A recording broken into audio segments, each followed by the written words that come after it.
पाहुयात विस्तृत बातम्या।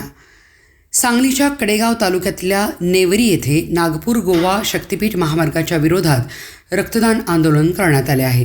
खून लो खेती मत लो असा नारा देत शक्तीपीठ बाधित शेतकऱ्यांकडून रक्तदान करण्यात आले।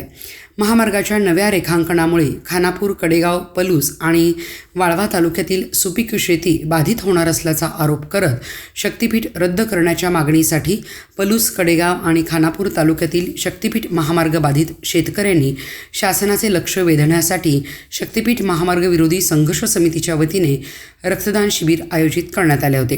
राज्य सरकारने शिबिराची दखल घ्यावी, अन्यथा शक्तीपीठ महामार्गाच्या विरोधात प्रसंगी रक्त सांडू असा इशाराही यावेळी देण्यात आला आहे। नमस्कार, मी ॲडव्होकेट दीपक लाड, पलूस, कडेगाव आणि खानापूर तालुका।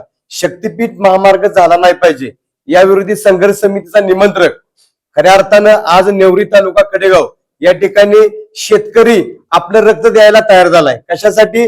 तर शेतकऱ्यांच्या जमिनी वाचवण्यासाठी। आज आम्ही खून लो लेकिन खेती मत लो असा नारा देतोय।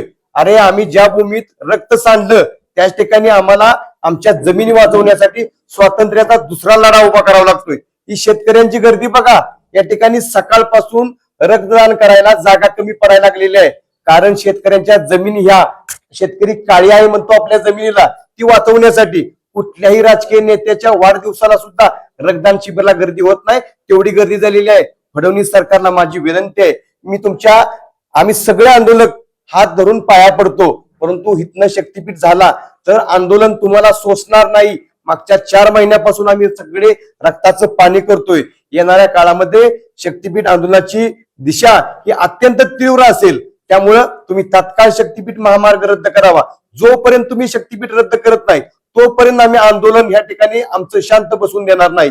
नेवरीतून आज जो काही एल्गार पुकारलाय तो महाराष्ट्रातल्या गावागावात जाईल आणि आज खून लो लेकिन खेती मत लो असा नारा दिलाय। भविष्यामध्ये आम्ही आमचं रक्त सुद्धा सांडायला तयार आहे, परंतु इथल्या मातीवरून, इथल्या शेतीवरून शक्तीपीठ नाही गेला पाहिजे। इथं छत्रपती शिवरायांनी सोन्याचा नांगर चालवला, तिथंच तुम्ही जर गाढवाचा नांगर चालवून आमची दिशाभूल करत असला तर सरकार कोणतेही असू दे, मग ते शेतकऱ्यांच्या पेक्षा मोठं नाही असा नारा सगळ्या शेतकऱ्यांनी दिलाय। आणि सकाळी 8 वाजल्यापासून शेकडो शेतकरी या ठिकाणी रक्तदान करतात। त्यांचं मनापासून स्वागत करतो। धन्यवाद।